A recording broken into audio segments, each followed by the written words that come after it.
Hi friends, welcome to ಬಿಂದು Deepak channel. ಇವತ್ತು ನಾನು ಕೋಳಿ ಕಾಲು ಫ್ರೈ ಮಾಡ್ತಾಯಿದ್ದೀನಿ. ಇದಂತೂ ತುಂಬ ಚೆನ್ನಾಗಿರುತ್ತೆ. ಇದಕ್ಕೆ ಏನೇನು ಬೇಕು ಅಂತ ನೋಡೋಣ ಬನ್ನಿ. ಇದಕ್ಕೆ ನಾನು 3 ಈರುಳ್ಳಿನ ಕಟ್ ಮಾಡಿ ಇಟ್ಕೊಂಡಿದ್ದೀನಿ, 2 ಬೆಳ್ಳುಳ್ಳಿನ ಸುಲಿದಿಟ್ಕೊಂಡಿದ್ದೀನಿ, 2 ಇಂಚಷ್ಟು ಶುಂಠಿ, 4 ರಿಂದ 5 ಟೊಮೊಟೊ, 1 ಕಟ್ಟು ಕೊತ್ತಂಬರಿ. ಇವಾಗ ನಾನು ಮಸಾಲೆಯಲ್ಲಿ ಮನೆಯಲ್ಲೇ ಮಾಡಿರೋ ಖಾರದ ಪುಡಿನ 2.5 ಸ್ಪೂನಷ್ಟು ತಗೋತಾ ಇದ್ದೀನಿ. ಇದು ನಿಮ್ಮ ಖಾರದ ತಕ್ಕನಾಗಿ ಹಾಕ್ಕೊಳ್ಳಿ. ಹಾಗೆ ಅರ್ಧ ಸ್ಪೂನಷ್ಟು ಅರಿಶಿನ, 2.5 ಸ್ಪೂನಷ್ಟು ಗರಂ ಮಸಾಲಾನ ನಾನಿಲ್ಲಿ ತಗೋತಿದ್ದೀನಿ. ಇದು ಅಷ್ಟೇ, ನಿಮಗೆ ಯಾವ ಥರ ಬೇಕು ಖಾರ ನೋಡಿ ನೀವು ತಗೋಬೋದು. ಅದಾದಮೇಲೆ ಸ್ವಲ್ಪ ಮಟನ್ ಮಸಾಲಾನ ತಗೋತಿದ್ದೀನಿ. ಇದ್ರ ಜೊತೆಗೇ ನಾನು ರುಚಿಗೆ ತಕ್ಕಷ್ಟು ಉಪ್ಪನ್ನ ಇವಾಗಲೇ ಹಾಕೋತಿದ್ದೀನಿ. ನೀವು ರುಚಿ ನೋಡಿಕೊಂಡು ಹಾಕ್ಕೊಳ್ಳಿ. ನಾನಿಲ್ಲಿ 1.5 kgಯಷ್ಟು ಕೋಳಿ ಕಾಲನ್ನ ಕ್ಲೀನ್ ಮಾಡಿ ಇಟ್ಕೊಂಡಿದ್ದೀನಿ. ಒಂದು ಕುಟ್ಟಣಿ ತಗೊಂಡು ಇದಕ್ಕೆ ಸುಲಿದಿರೋ ಬೆಳ್ಳುಳ್ಳಿ ಹಾಗೆ ಶುಂಠಿ ಮತ್ತು 1 ಕಟ್ ಕೊತ್ತಂಬರಿನ ತಗೊಂಡಿದ್ದೀನಿ. ಇದನ್ನು ನಾನು ಕುಟ್ಕೋತಾ ಇದ್ದೀನಿ.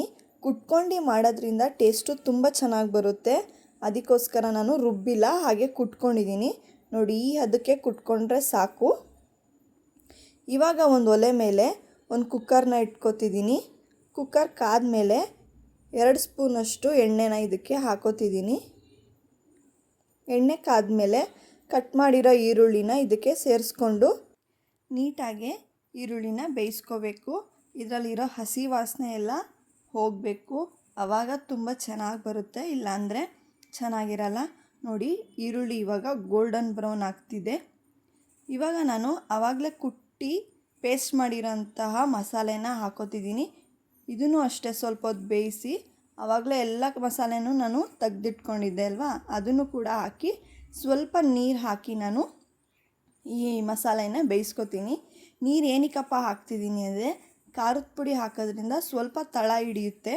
ಹಾಗಾಗಿ ನಾನು ನೀರನ್ನ ಹಾಕ್ಕೊಂಡು ಬೇಯಿಸ್ಕೊತಿದ್ದೀನಿ. ಈ ಮಸಾಲೆ ಎಲ್ಲ ಇವಾಗಲೇ ಚೆನ್ನಾಗಿ ಬೇಯಬೇಕು. ಅಲ್ಲಿವರೆಗೂ ನೀವು ನೀರು ಸೇರಿಸ್ಕೊಂಡು ಬೇಯಿಸ್ತಾ ಹೋಗಬೇಕು. ನೋಡಿ, ಇವಾಗ ಬೆಂದಿದೆ, ಎಣ್ಣೆ ಎಲ್ಲ ಬಿಟ್ಟಿದೆ. ಅಲ್ಲಿವರೆಗೂ ನಾನು ಬೇಯಿಸ್ಕೊಂಡಿದ್ದೀನಿ. ಈಗ ಇದಕ್ಕೆ ಕ್ಲೀನ್ ಮಾಡಿ ಇಟ್ಕೊಂಡಿರೋಂಥ ಕೋಳಿ ಕಾಲನ್ನ ನಾನು ಹಾಕೋತಿದ್ದೀನಿ. ನಾನಿಲ್ಲಿ 1.5 kgಯಷ್ಟು ತೊಗೊಂಡಿದ್ದೀನಿ. ನೀವು ನಿಮ್ಮ ಅಳತೆ ತಕ್ಕನಾಗೆ ಮಸಾಲೆನ ತಕ್ಕೊಳ್ಳಿ. ಈಗ ಕೋಳಿ ಕಾಲಿಗೆ ಎಲ್ಲ ಮಸಾಲೆ ಹಿಡಿಯೋ ಥರ ನಾನು ನೀಟಾಗಿ ಮಿಕ್ಸ್ ಮಾಡ್ಕೊತಿದ್ದೀನಿ. ಈಗ ಇದಕ್ಕೆ ಕಟ್ ಮಾಡಿರೋಂಥ ಈರುಳ್ಳಿನೂ ಕೂಡ ಹಾಕ್ಕೊಂಡು ನೀಟಾಗಿ ಮಿಕ್ಸ್ ಮಾಡ್ಕೊತಿದ್ದೀನಿ. ಟೊಮೊಟೊ ಎಲ್ಲ ಸಾಫ್ಟ್ ಆಗೋವರೆಗೂ ನೀಟಾಗಿ ಬೇಯಿಸ್ಕೋಬೇಕು.